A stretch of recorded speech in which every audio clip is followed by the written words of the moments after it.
is iRacing.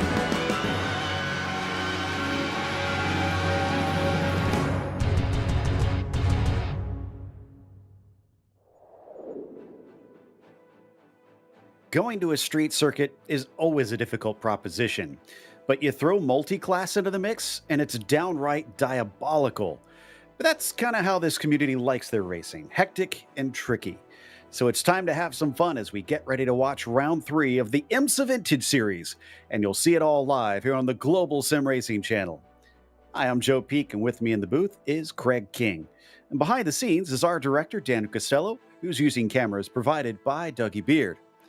Adelaide has been around a while, but it's newer to iRacing, so let's take a look at it with our track guide. Welcome to Adelaide Street Circuit. This well-loved venue has had an off-and-on history, but one steeped in classic moments between F1 and Australian supercars. At 2 miles in length, or roughly 3.2 kilometers, it's a short but frantic blast around the city streets and on a purpose-built section in Victoria Park. Since 1985, the tight confines have tested many great names in racing. Sections such as the Senna chicane need an aggressive approach to find speed in your lap time.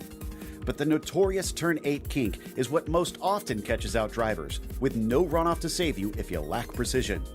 That quick blast leads you along the Brabham Straight down into the Duquetteville hairpin, which is the most popular spot to try to make an overtake. Like many street courses, those passes are hard to come by though. Track position is king here, but it does not rule out the ever-present threat of mistakes costing you more than just a spot, but often simply a chance at seeing the finish. Memorize the 14 turns, hit your marks, and steel yourself for the grueling task of completing the race. The popularity of this event has been reinforced with its frequent revival by the insistence of local fans, so there's little doubt it'll be here for many years to come.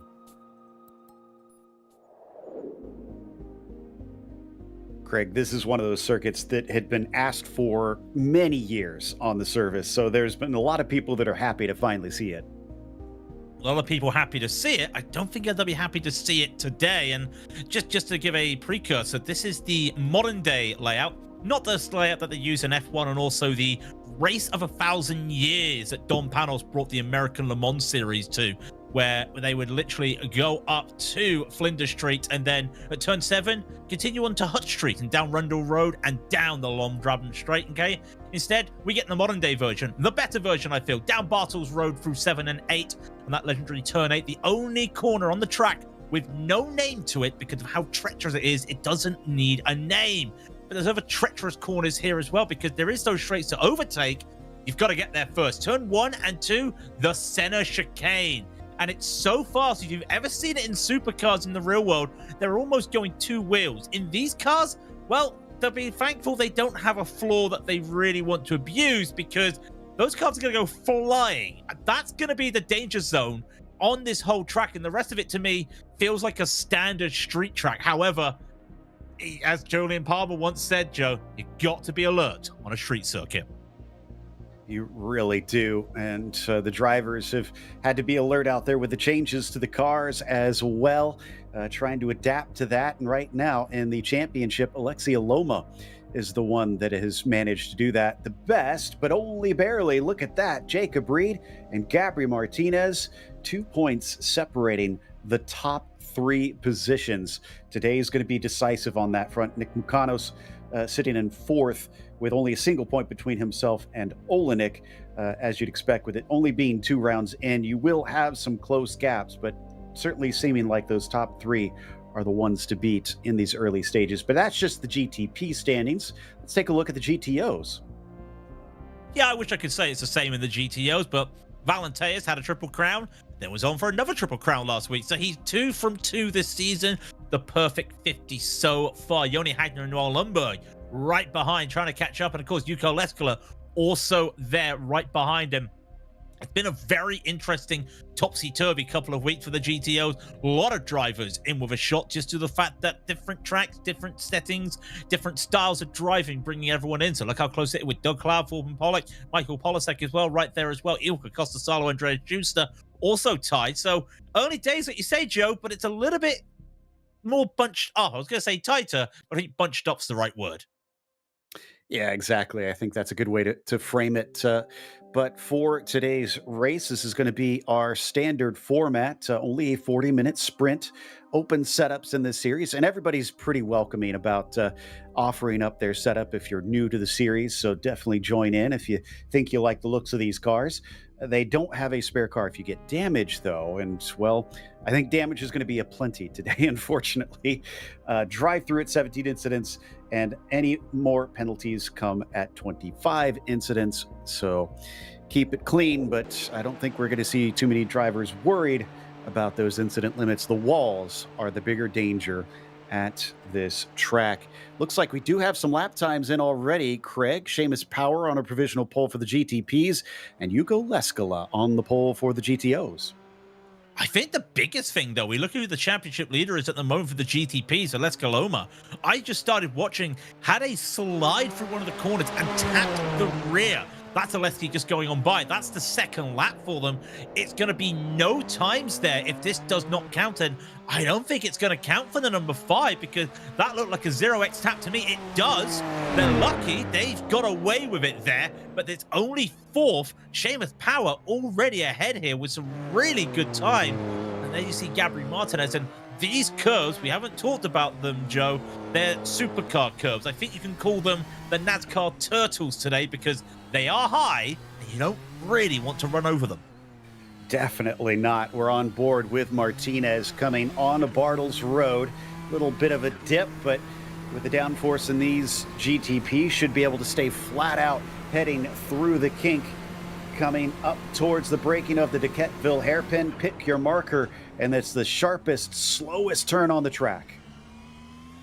Yep, and then you're on your way back now. Just a few more little nooks and crannies to go through. You're into the parklands now, as the name is, of course, the Adelaide Parklands is the official terminology. And then you'll get ready to go into Foster's Corner. This feels like the only real racetrack corner on this street circuit, and even then, it's very tight. Gabriel Martinez won the first round of the season. He wants to really get a good time here. That's his only time, and it's good enough for just second because Jacob Reeds put it on a standard. Yeah, he's half a second ahead of Gabriel Martinez. Now, what about Valenteus? He's currently P2. And Yuko Leskala is ahead of him by 0.2 of a second. They're both, no, excuse me, Leskala's taken both of his laps, so this is the only lap available between the pair of them. For Audrius, down through that fast kink of turn 8, trying to spot that brake marker, and then getting this car rotated around the understeer of the 4-wheel drive, going to be the tricky aspect in these tight turns, but it looks like he's managed it well. Key thing as well, being in Australia, 8:35 a.m. sim time. So it's going to be a colder track out there today, 22 Celsius, 71 Fahrenheit. So that's going to help with these cars. But Valenteus got that rear sliding, I think, a bit too much there and could not even get to the apex. Will come across the line. Johan Van Hicks has no time counting. Valenteus had no time possible. It's pole position by the barest of margins.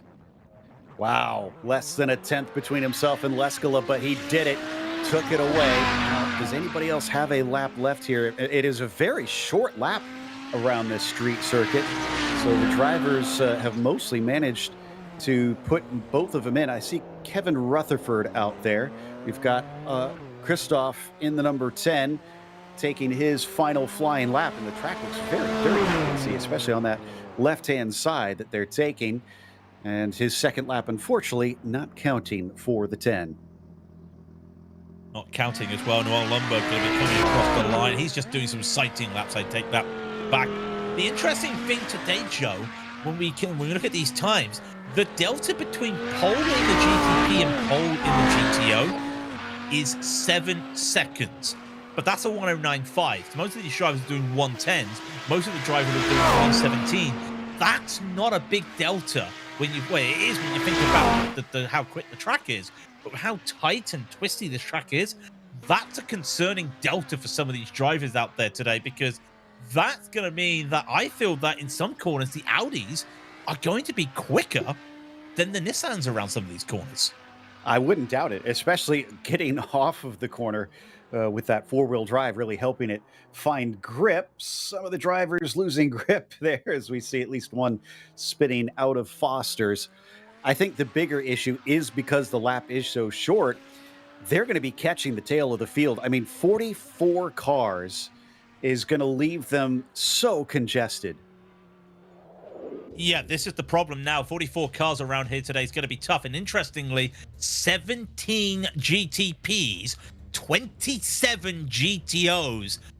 I would not want to be a Nissan out there, and that's my favorite car.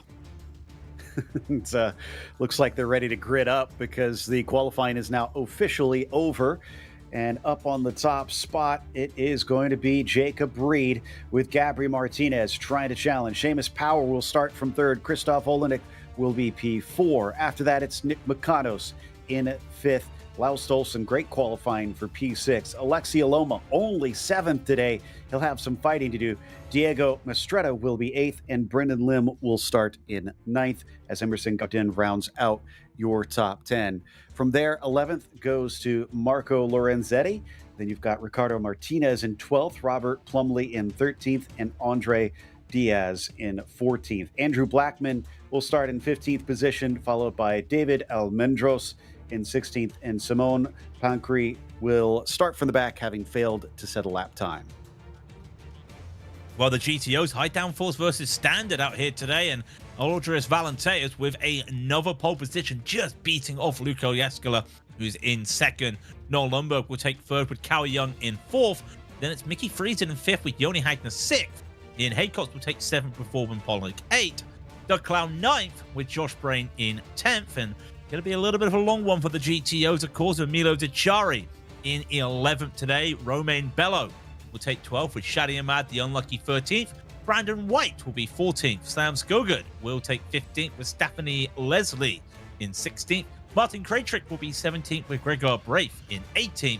Rafael Pivgeniu, I apologize for the pronunciation there, 19th. Marcos Roman Vazquez rounds out your top 20, and just 7 more drivers, and only 3 of them setting a lap time here. Fausto Loguist in 21st, Kevin Rutherford 27, Gergely Tedeschi will be in 23rd with Jon Van Hicks, a surprise, no qualifying there. I think it's internet issues there in 24th. Timo Stansel 25th, Nathan Clark 26th. Devin Isley will round out the 27 GTOs. It's been a while, Joe. I think all the difficult name drivers decided to choose the Audi for you today, unfortunately. So thanks to everybody for showing up, certainly as a decently sized field for this race. You can see them heading through that Senna chicane that is out of the parklands and now onto the streets proper. These parkland roads were actually built for the purpose of this race. And to tell you how big of a field it is, those last cars only just taking off now.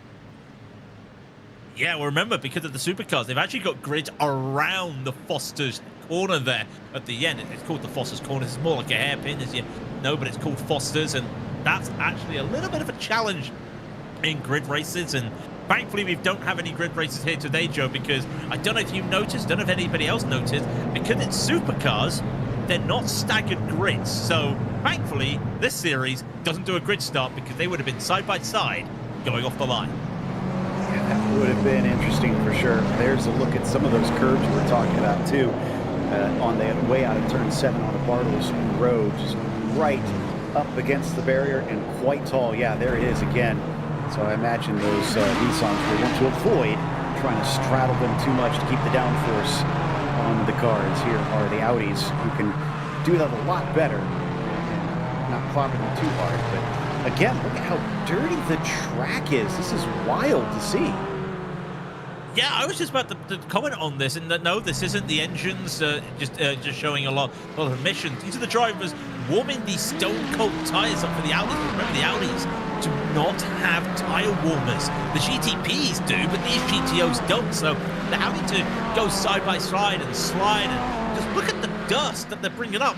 This almost is akin to, I'm not going to say it's the same, but this is almost a sim racers version of, I'm sorry, it's too wet, I can't see. If you're in one of those cars behind the leaders, you got a lot of dust getting kicked up right now. Yeah, I'm curious. I'm seeing if I have any Yeah, I don't see any data on what status the track was set up for. It makes sense with it being a street circuit to have it be a bit dirty, but it's been a long time since I've seen a track kick this much dust up. Getting off the racing line is going to be perilous. Somebody actually heading into pit lane right now, and I'm trying to make out who that is, but I haven't figured it out quite yet, as we're about to take the green flag. And it's going to be Olenek who has a black flag, I believe, and drops down the order. That is very strange. And coming up into the center chicane, Reed is able to get single file. Those behind him, though, now trying to make their way through. One at least cut the course.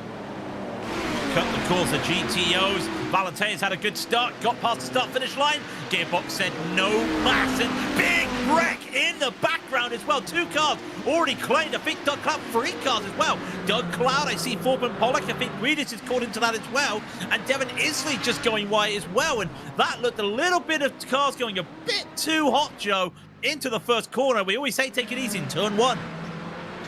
You can't win it in turn 1, but you can definitely lose it. And big look up the inside there by the 22. The 44 of Simone out of position and in amongst the Audis. They're having to take avoiding action. Not sure if you had an issue. I can't see an issue at the moment. Could just be getting issues with the gearbox. The gearbox is probably a little bit sticky right now, and maybe some of that sim racing dust as well getting caught up in that. Ian Haycox has got a black flag as well, so not sure what has happened there, as we're on board with Yoni Hagman, one of the Glacier Racing cars, having to battle with Mickey Friesen, the GTPs, just starting their second lap here, and it's going to be a long race around here. Ian Haycox was the black flag.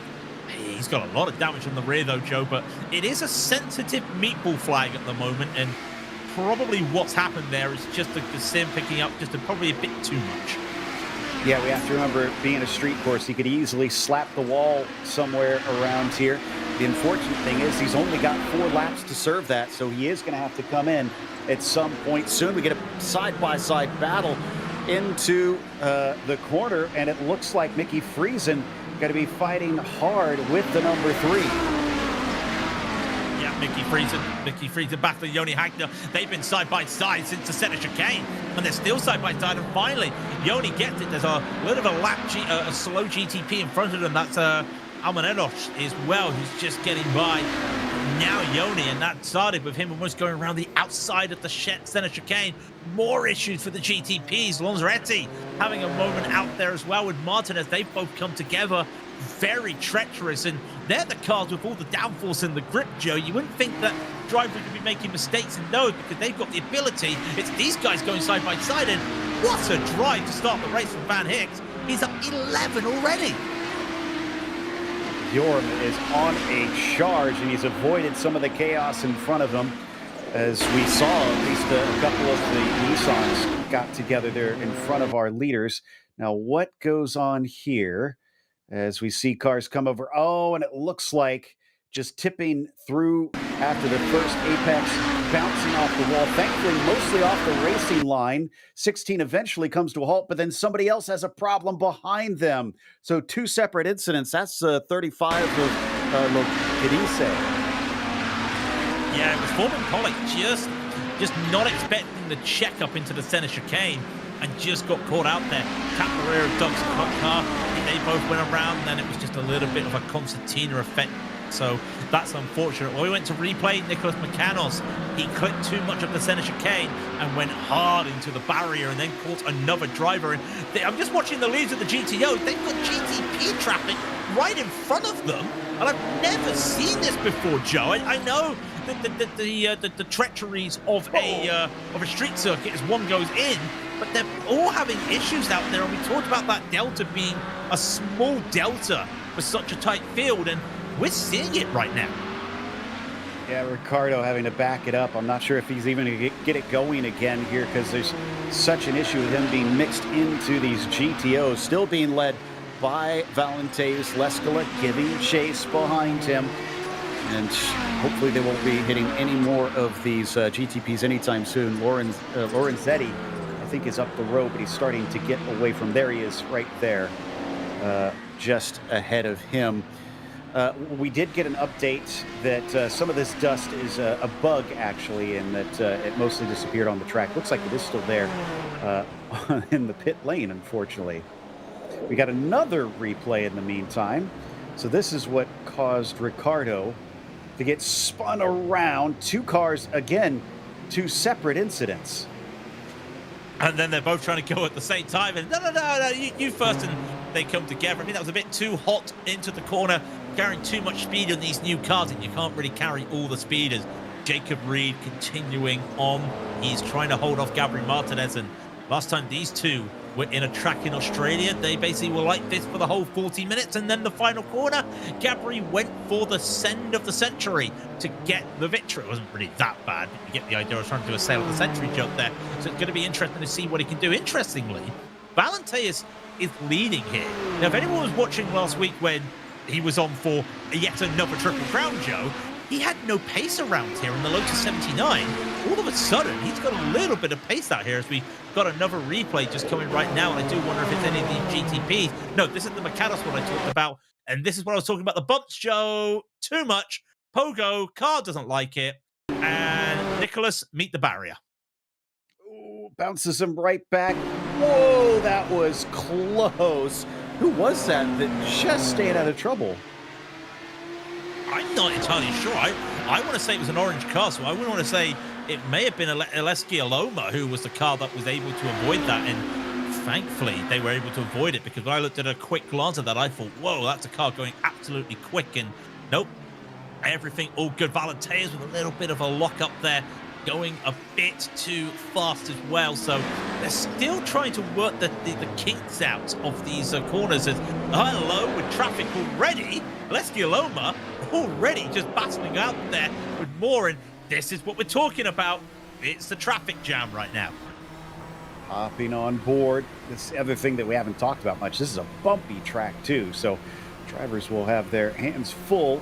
It's going to take a big look to the inside, but Alexi can't quite get there in time. Up 3 since the beginning. And I think you're right that he was the car that we saw that really lucked out in that wreck.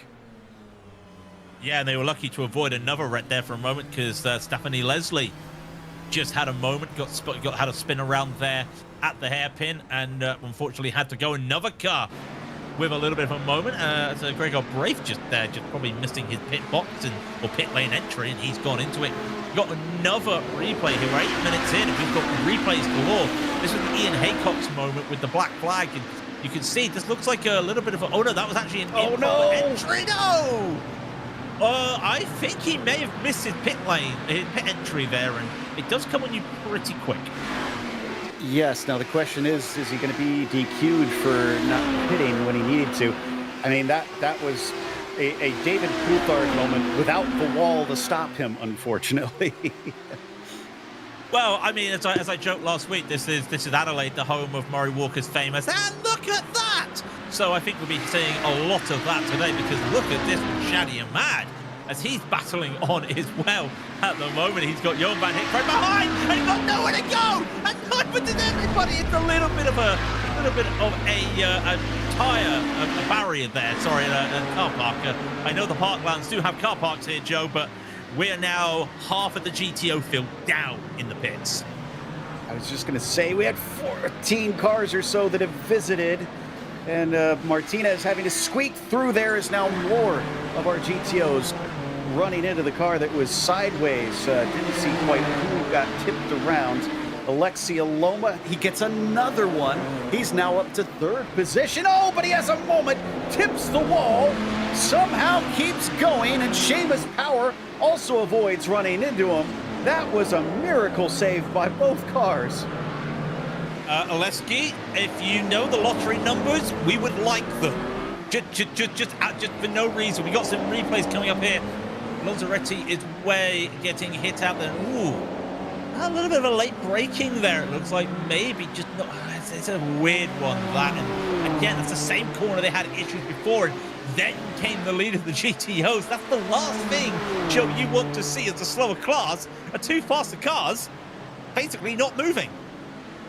It's reaching the point where now I have to say which cars haven't been in the pits. 24 of them have not visited pit lane yet. 18 have been in. I think we're about to get one more because Kevin Rutherford has a meatball flag himself, so he will have to visit shortly.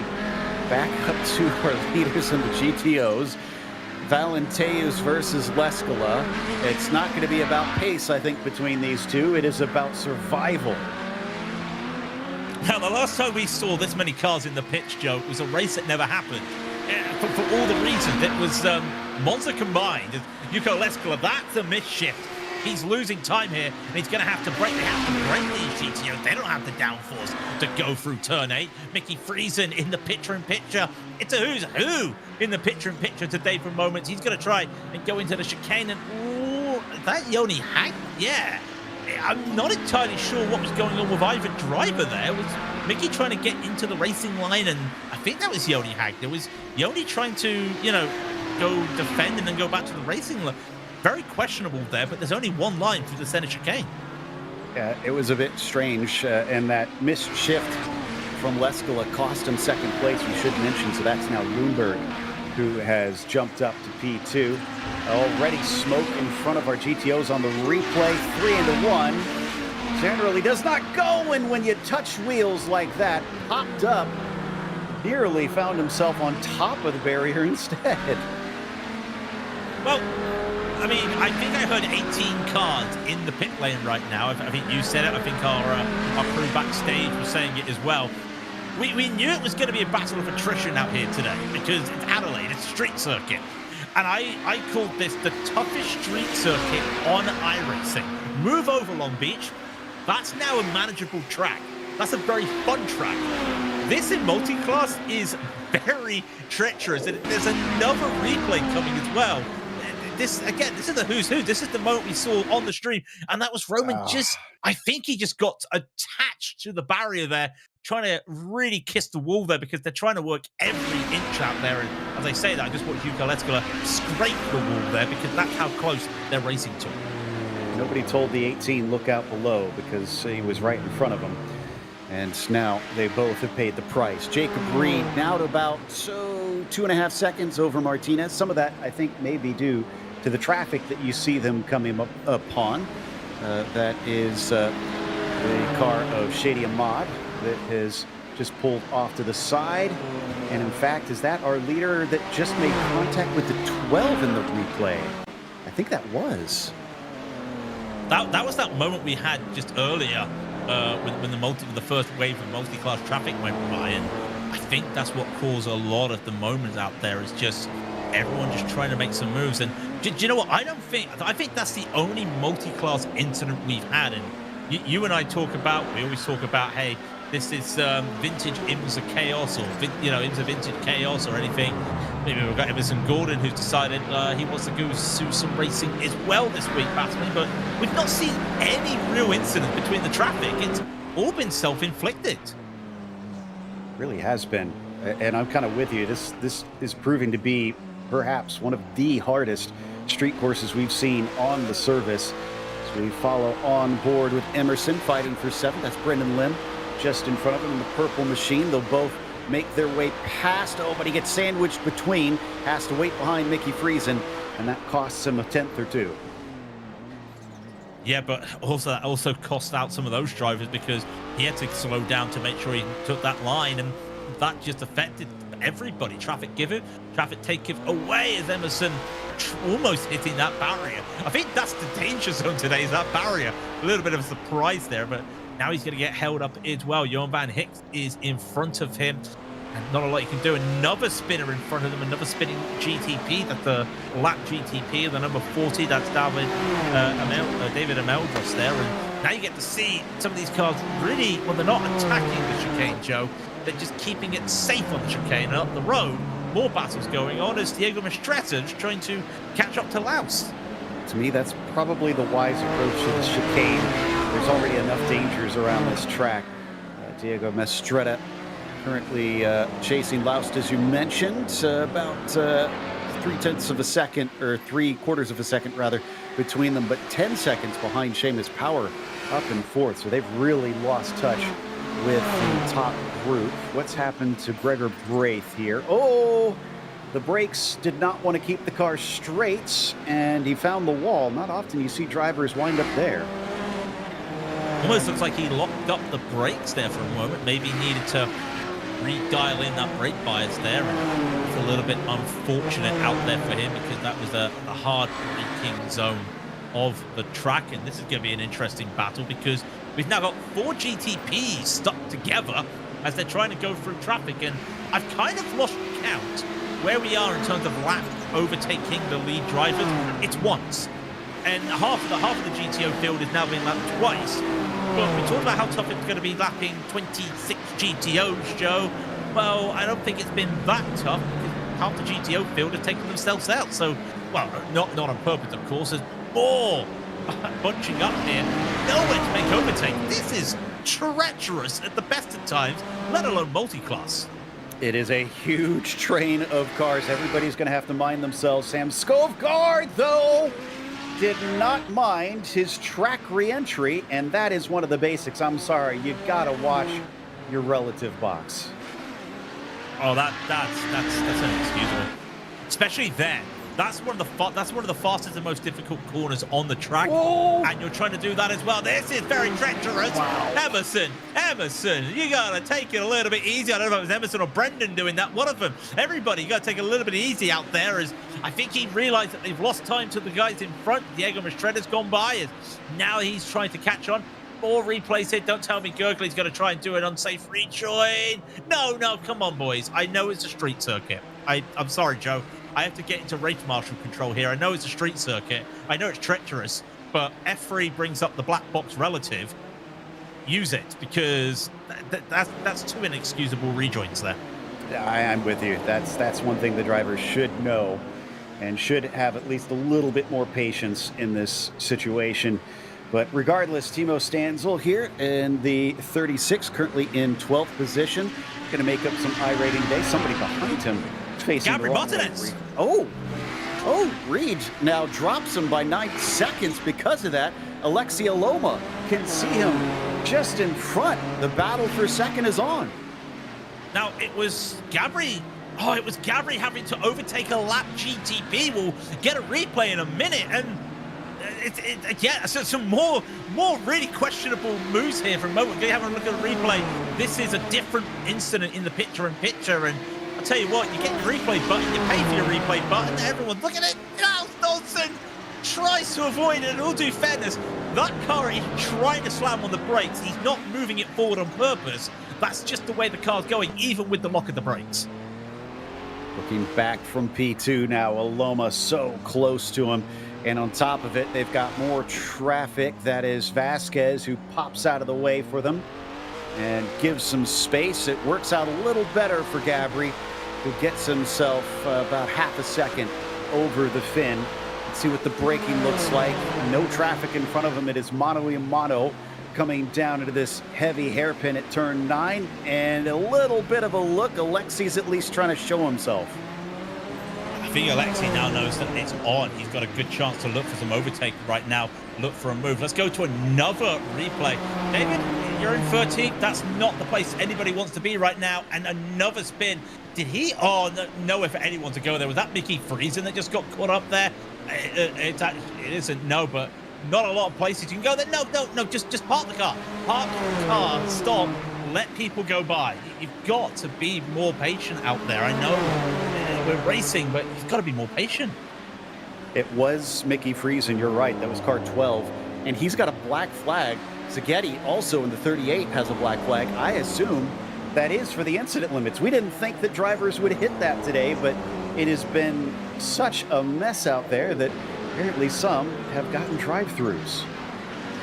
Well, here's Foreman Pollock as well, looking to try and make some... Oh, he's gone around the outside, and he's done a real good job to try and do that around the outside. And all due fairness, Joe, that's just so unfortunate what's happened there for him, because that was a real good attempt to make a move, and unfortunately did not work. And then there's that car who's trying to do a... Again, I'm sorry. We should be the impartial ones here, Joe, but some driving standards that they have been a little bit questionable. I'm not impressed with a few folks, if I'm honest on this one, but...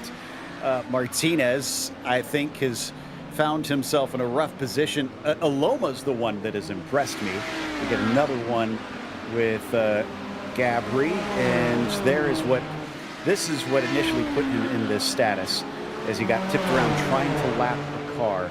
You could be doing everything right, but if your competitors make a mistake, sometimes you just wind up at the wrong place at the wrong time.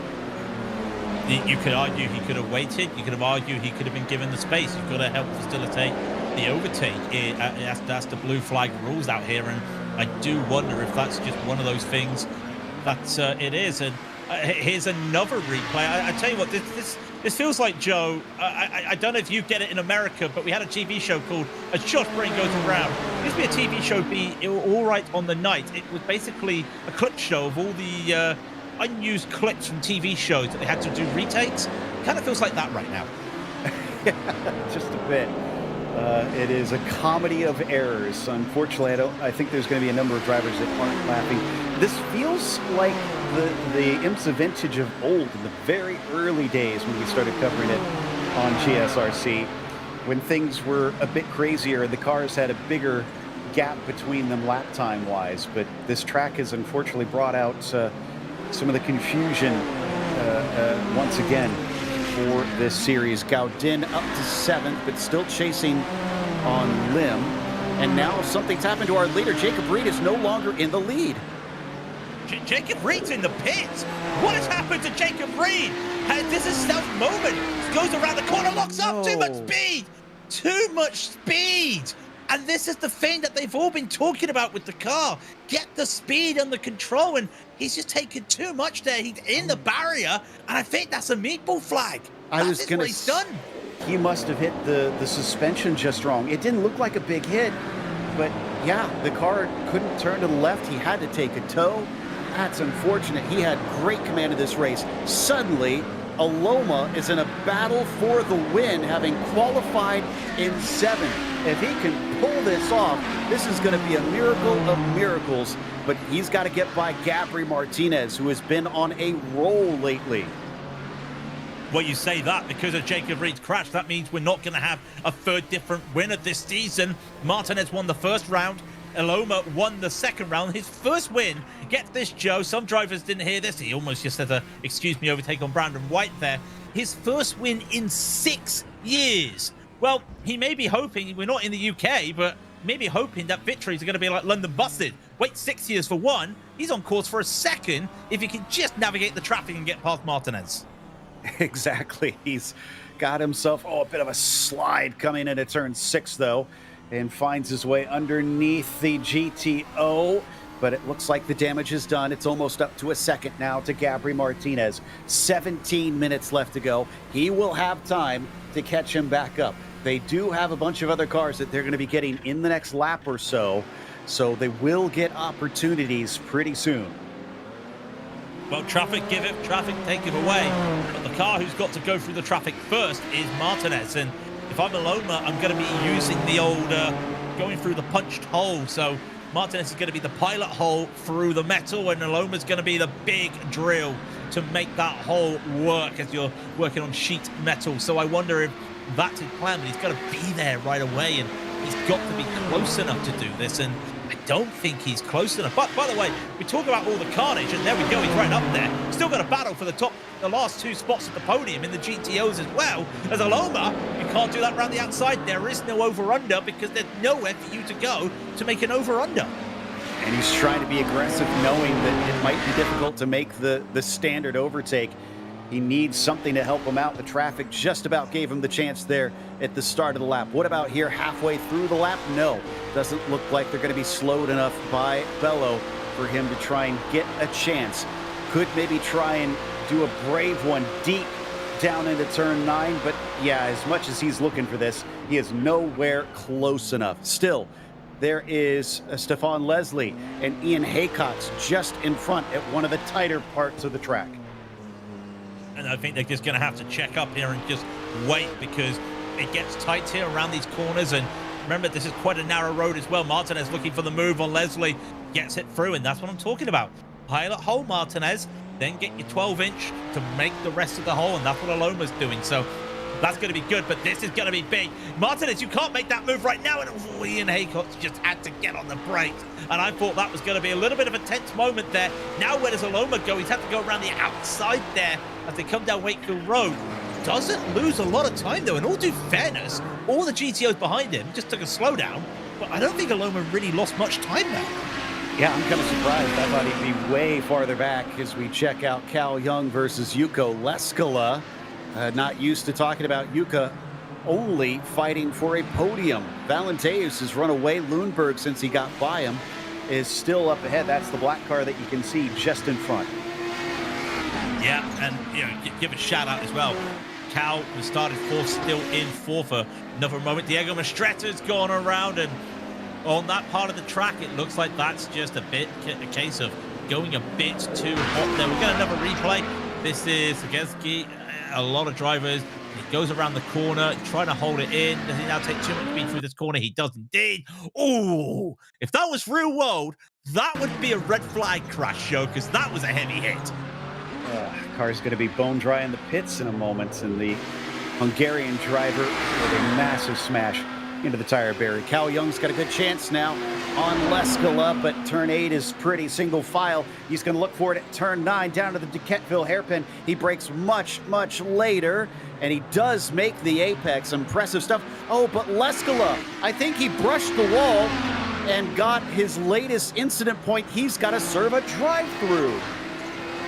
Just looking, I don't know if this was actually here or nothing, but nothing on my little system there. But I wonder if they actually had a little bit of a tap there. Leskala's going to have to go into the pits. And crazy that it is, Joe, this is a slow pit lane, 40 kilometers an hour. And I think Leskala just picked up a speeding penalty. He was going 43, 30, 44. That could be another big moment. Martinez has gone around.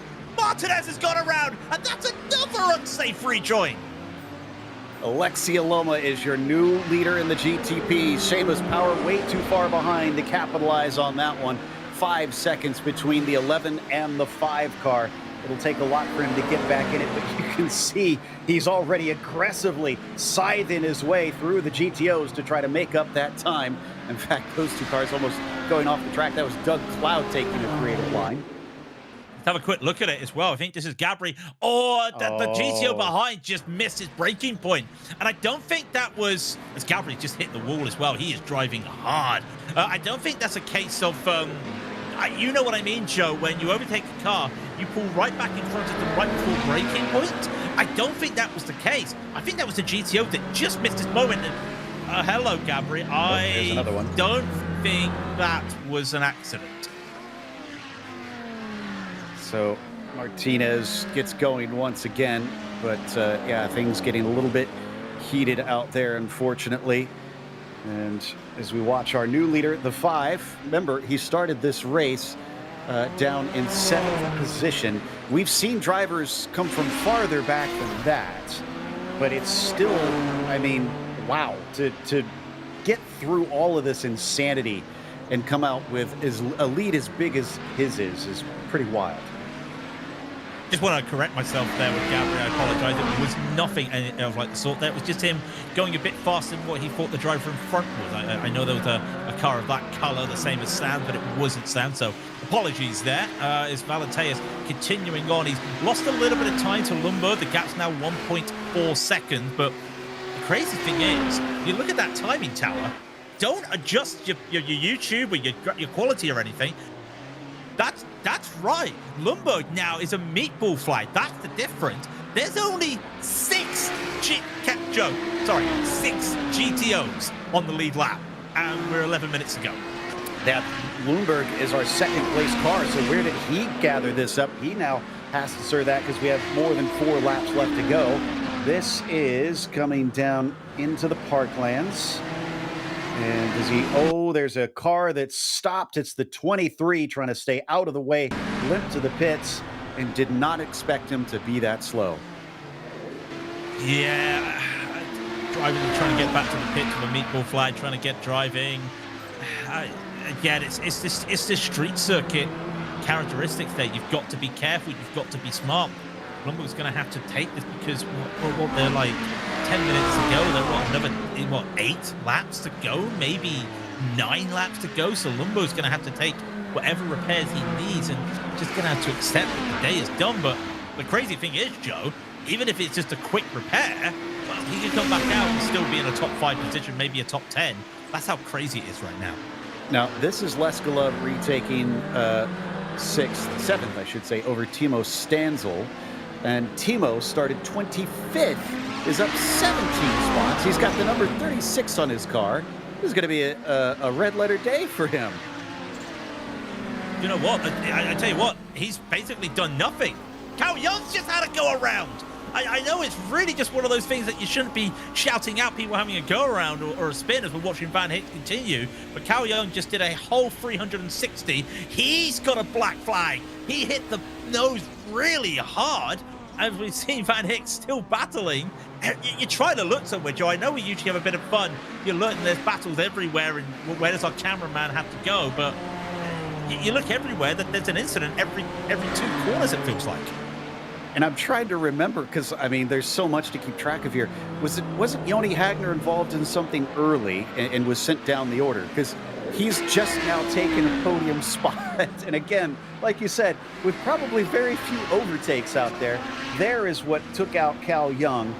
And yeah, that corner, it is deceiving the way you enter in, and it feels like it narrows on the way out. And it looks like he's already taken his repairs and is returned. Yeah. Or no, he has not. Excuse me. He still has the meatball. Sorry. Oh, he does. Yeah. Is he trying to extend as much as he can? I don't know. I will say this, Joe. If we talk about the Triple Crown, because we've you know, it's Valenteius. That's what he does now. You know, if he wins this and he gets a Triple Crown, out of the 4 Triple Crowns, it would probably be the least deserving, because what he has to do is just keep his nose clean today. And as we see Andre Felipe Diaz, we're talking about a man in P8 actually being a lap down, but Andre still battling out there as well. But it's just really crazy. There goes Cal Young into the pits. Yeah, where do you look right now? There's only really, one battle on the field, and I think that's just gone as well. That was Emerson Gordon catching up to Brendan Lim. I'm going to counter that, because Jacob Reed was leading. He lost that one. Gabriel Martinez was leading. He's lost that one. So I don't think you could say this is an undeserving win. I think Valenteius has managed the chaos very well. I think, if anything, he's earned this win, because a lot of other very good drivers, mind you, have failed to keep out of trouble today. But Alexia Loma, definitely one of those that has done a good job. I think he's had a few troubles out there, but none obviously as dire as others. I'm doing the knocking on wood thing here, Joe, because like I always say, I don't want us being Murray Walker at Monaco 1996 on Graham Hill. And I've hit my head so many times when I say knocking on wood, because I'm just worried, because he's had so many near misses. His luck will run out surely, and I hope it doesn't, because it's been a fantastic drive for him. Emerson Gordon is well now back onto the back of Brendan Lim. The traffic working against him, then working with him. He's going to try and catch up to Brendan, and he's going to go for the move on to Doug Clouden. Right before turn 8, that's got to be, well, that's going to be a little bit risky, a little bit heart in the mouth there if you're a GTO, going to feel, because that's not a lot of time to make an adjustment. No, you got to be on your toes around here. Also, worth noting that Andreas is going to be finishing 9th overall. Remember, 17 GTP starters, and he's going to finish 9th overall in a GTO. Whoa, and there is a good example as Gaudin just gets chopped off by the number 4. That was Noel Lundberg. Again, very accomplished drivers in this series. Noel knows what's up. I'm a bit surprised at him making a mistake like that. I'm sorry, I got to play the other hand there, Joe. And I come from a prototype background. That felt to me that Noel had to turn in at some point, and he was starting to turn in, and I feel Emerson got there too late. I feel that he was looking ahead of Brendan, making sure he wants to try and catch up to Brendan, and he's just spun Noel Lundberg, and guess what? Noel's been in the pit to get repairs done. Joe, he's got another black flag. So he's going to have to try and service that again. Now, he might be able to make it to the finish. I don't think it might still be a little bit too long. Josh Brain is the car behind him. So here it is. All right, yeah, this above view should give us a good idea. Yeah, you know what? I'm with you. I don't think Noel did anything wrong there. and that was way too aggressive from that GTP. I always like to have a little bit of the fun here, Joe. It's just like the BBC, where we've got to have both sides of the coin. So, you know, we'll just go like that. That's what it felt like there. That's unfortunate there. That's so unfortunate what happened out there. But, yeah, it's one of those that if you look at it, it's just one of those that, you know, that's why we say, Joe, we're watching Joni Hagner in second, that's why we always say, when you have a crash in a race, don't just get on the loud blower and start blaming somebody. Look back at it and go, what could I have done better? Before you then start apportioning blame. A sense of self-introspection, I think, is very well served by a racing driver, because there's something to be said about having self-preservation on the racetrack, especially in iRacing, and doubly so, maybe even quadruply so here in IMSA Vintage, and this race helps illustrate why. And I do want to stress for our viewers, it is not like this every week. If this is your first time tuning in, I promise, this is not how it is all the time in IMSA Vintage. No, you get your standard little multi-class issue. You're going to get that regardless what the series is for multi-class. You're going to get that regardless. But you're also going to have a little bit. Yeah, go on, Joe. Sorry, that's Josh Brain. That was our fourth place driver. So that's one of our top runners. He had an issue there. He could have maybe been looking at a podium, because I think it was ahead of Cal Young, but now Cal Young moves up in that top 3 spots. If anybody is a gambling person, this is probably the race to try and bet on that long shot. Well, DJ EJ did actually, as we see Josh, heavy hit there. Did have an April Fool's of him making market betting on iRacing, but I don't think we have that right now. I don't condone gambling, but I think, yeah, you want to place your bets on people. Talk about people going up. Johan van Hicks is up 16 places. And I know that he's had to go into the pits as well. He's 8th in the GTOs, and normally we would call that a bad day for him. But he's been in the pits, he's had repairs, and he's still in 8th. It's a real good drive for him as well with Brandon White, say it isn't so. He's in course for a top 5, and he has been the GTO Junior champion. So, great result for him. Didn't we say Lundberg has had 2 meatball flags as well, I believe? You are correct, yes. He's in 6th currently. Wow. So yeah, stick with it. If your car is drivable, as if it's safe, then I'd say it's worth getting back out there. There are positions to be had today. I mean, let's look at it. You look at the timing tower of watching Lundberg as well. There's about 5 cars 1 lap down in the GTOs. There's about another 6 cars 2 laps down. So there is in all the cars driving, there is only 2 cars that the gap between the car in front of them and them is 1 lap. They are still close gaps that anything can happen in the next 2.5 minutes. And to be fair, this could be the length of a punk or a scar song. So you've got enough time to sing 99 Red Balloons by Goldfinger to get yourself to the finish line. And Cal Young, who's currently on the podium, was in pit lane at least once here today, about 33 seconds stationary, and yet he's getting ready to take a podium. In fact, that is the leader just behind him in the background that you saw, that GTP car. So crossing with about 2:15 left, that's going to be white flag next time by, I believe. And only just. I think if we had Jacob Reed driving, we would have gone another lap.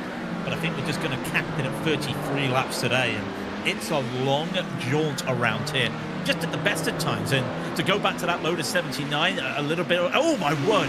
Oh my word! I've got to have a little bit of a joke there, because the Lotus 79s, they got the numbers wrong last week, and they were almost 45 minutes around here. Well, we're 40 minutes around here, and it is a challenge. It almost feels like an endurance race for some of these drivers, as Aloma just has to keep it clean now. He's got 7.5 seconds to Gabriel Martinez.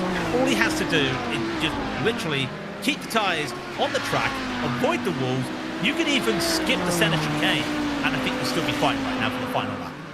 Yeah, it certainly looked like it's something of a slog, and it definitely will be the white flag this time by, even though they're running 4 seconds off of their qualifying pace.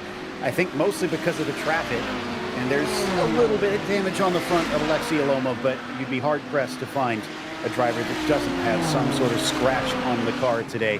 He'll make his way around Krejcik and up to the next run, to the next car, which is going to be the 36, it looks like. A couple more that he has to deal with. There is Andres Valenteus now taking the white flag as well. His gap nearly 30 seconds over Joni Hagner. I don't know of many times ever that Hagner has finished 30 seconds behind a leader. I'm trying to think the last time we had a gap of 30 seconds on a track that wasn't the Nordschleife for Le Mans. For GTO, I mean, GTP maybe, but for GTO, I wouldn't think so. And that's Aloma taking it easy. He knows that there's cars up ahead. He's not even going to bother Joe. He's just going to crawl his way to the finish line, I feel. He's got 6 seconds back to Martinez. He's playing it very, very safe. And that's honestly what probably got him to this position, because Alexi Aloma, starting from the 4th row of the grid, is going to drive his way up to the front and take victory at Adelaide. It wasn't the way he wanted it. He had to work it, and everybody had to just fall apart around him. He was able to get it. Gabriel Martinez, what could have been but a couple spins out there. But this is the man that I think has had everything clean today. You've got to tip your hat off.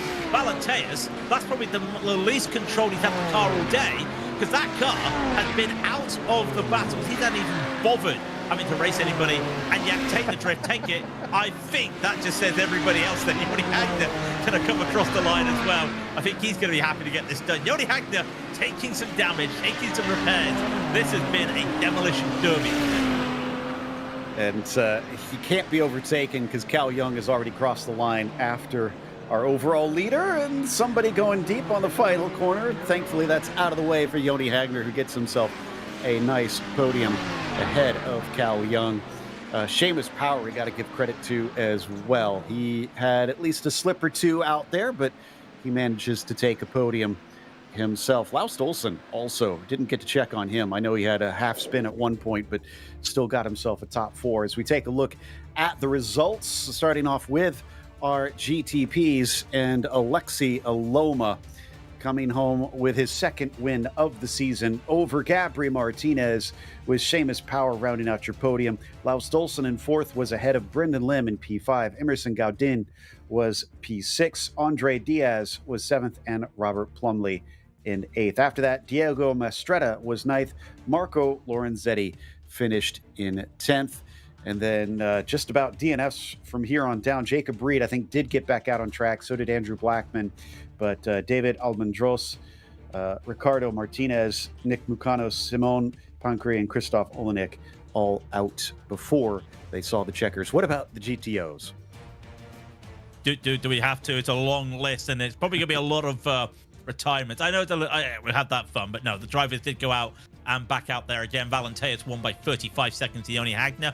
Cal Young went into the pit to get some repairs, finish a lap down in 3rd. Then Geoff Brain kept it clean in 4th. Brandon White with a great result today in 5th. Noah Lundberg spent 2 trips in the pit lane in 6th. Jovan Hicks makes up 17 places with a visit to the pits to 17th. Hugo Leskola also a lap down in 8th. Timo Stansel up 16 places to 9th. Then Emilio Dechari, who's now 2 laps down in 10th. And you get a few more drivers 2 laps down as well, as Marcos Vasquez will be in 11th. Shadi and Mad, I think he gained 1 place in 12th there. Sam Skogard will be in 3 laps down in 13th. Ian Haycox went back out there in 14th. Stephanie Leslie, 3 laps down in 15th. Forbin Pollock was 4 laps down in 16th. And then it's Mickey Friesen, I think, did retire at the end in 17th. And then you do come to retirees. Roman Bello in 18th. Doug Cloud will be 19th. Martin Krajcik will be 20th. And then just a few more to the list, because it will be Raphael Piper Gnu in 21st, Devin Isley 22nd, Gergely Svetsky in 23rd, Kevin Rutherford 24th, Gregor Brave 25th, Fausto Guidis in 26th. Nathan Clark did not take the start. Wow. And I want to bring this up, but Timo Stanzel up 16 spots, says he had a 0x. If that's true, well done, sir. Van Hixie was the only one to beat him with 17 games in this race. Now, I guess we're going to be talking to Seamus Power here, 3rd place finisher, and the GTPs today. Seamus, do you have all your limbs about you? Because, I mean, we saw a lot of cars that wound up licking their wounds today. Yeah, still got all the pits in my car. I think still got all my limbs attached. I think came close to not having that be the case a couple times. I think especially I think the scariest one was Alexei losing it just in front of me at the 1-2 chicane, and I just stepped hard on the brake pedal and prayed, and we both made it through it. So that was probably, I think, the scariest moment of today. But yeah, what a crazy race, what a crazy track. We expected things to be a bit tight out there with it being a street circuit. I don't think we expected it to be quite like this. Did you have a chance to race any of the other races earlier in the week? Did you have anything to prepare you for what it was? Unfortunately, not really. I was pretty busy during the week, so the most I've had was able to just tweak the setup for this track, which actually I feel like got me in a really good position. Like ending up or qualifying P3 to begin with was a huge surprise for me. So I was glad that I had some sort of pace. But race-wise, I think it was just a matter of try and survive as much as possible. I think being or doing the 79s when they were here last weekend, that was probably the most practice I got. Different car, sure, but just knowing, where the trouble areas were, where if there is likely to be a track blocker, there might be, that kind of thing. So I think that did help quite a bit. But yeah, I don't know if you can really prepare for a kind of multi-class race at a track like this. So I want to ask you a question. Make a prediction for us. Which is going to see more attrition, your race here or next week at the Nürburgring?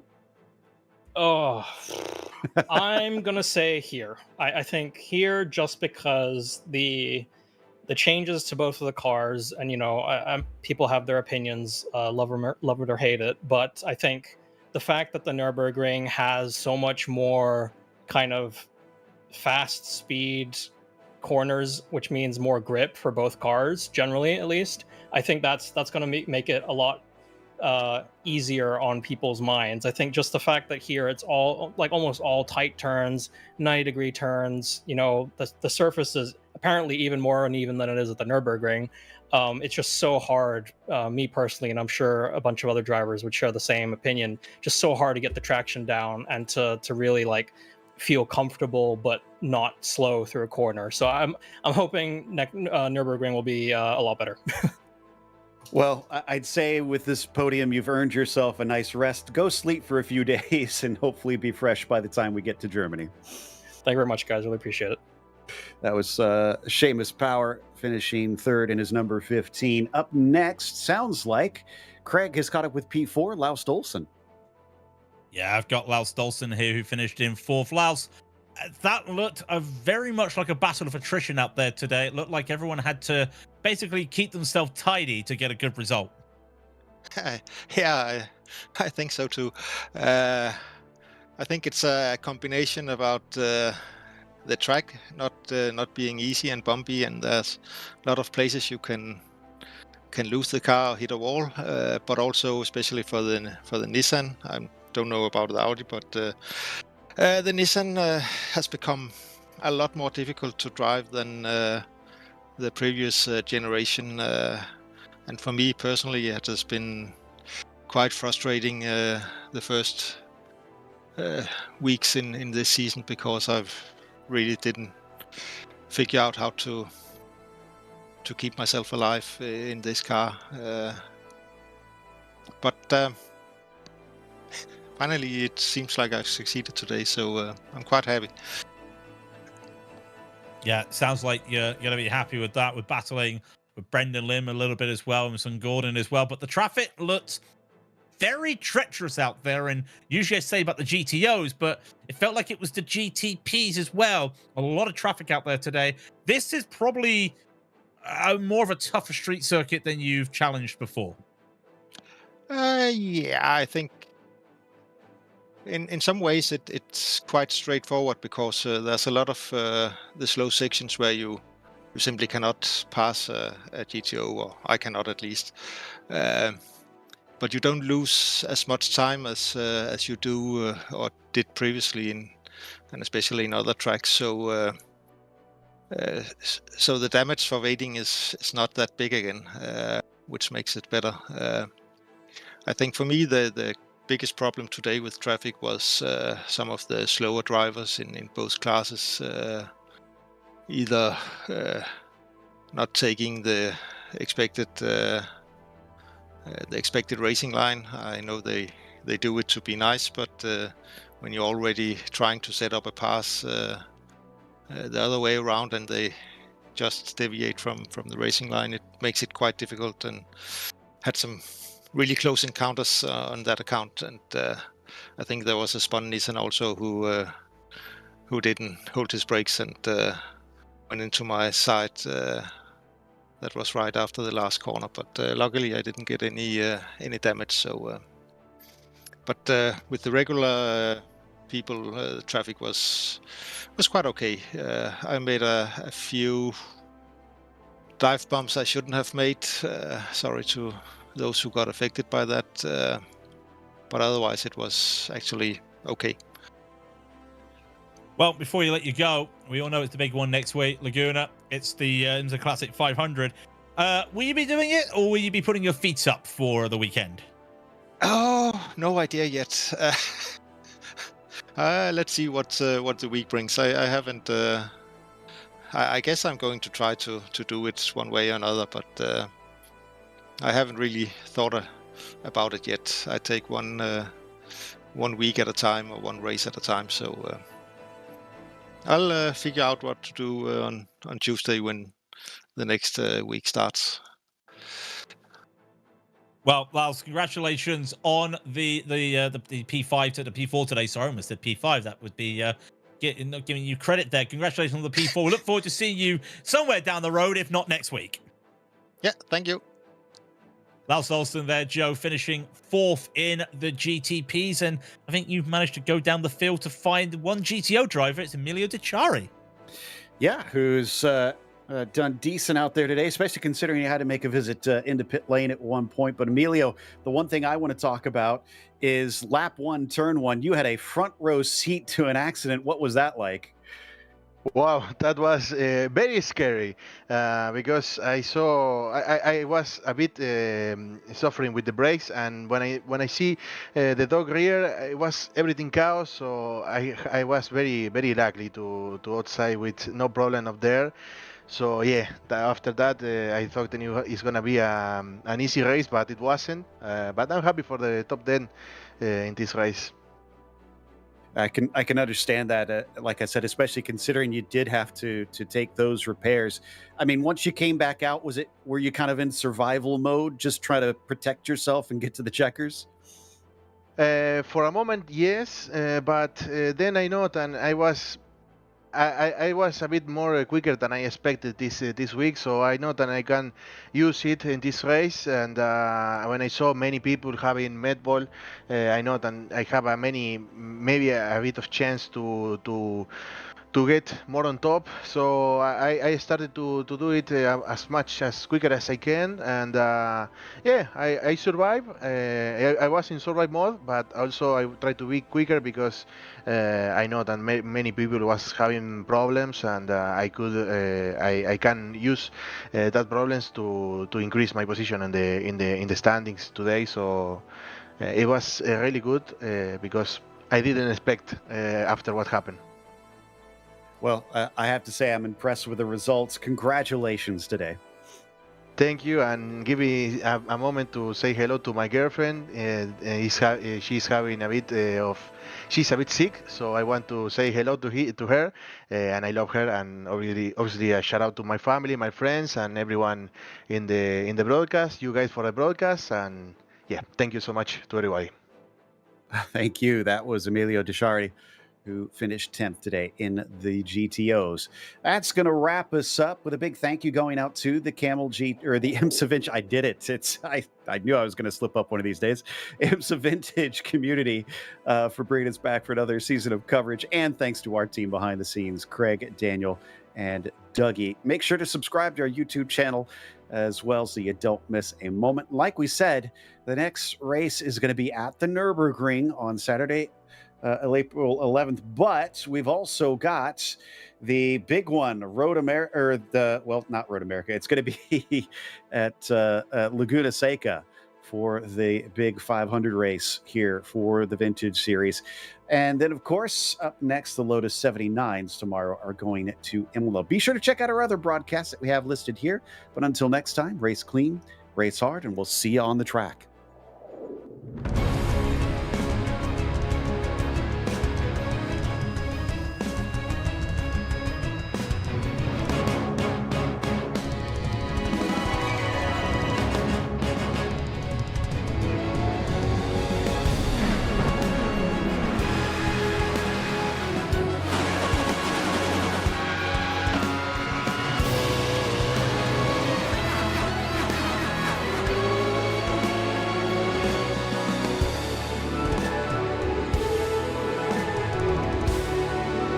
This is iRacing.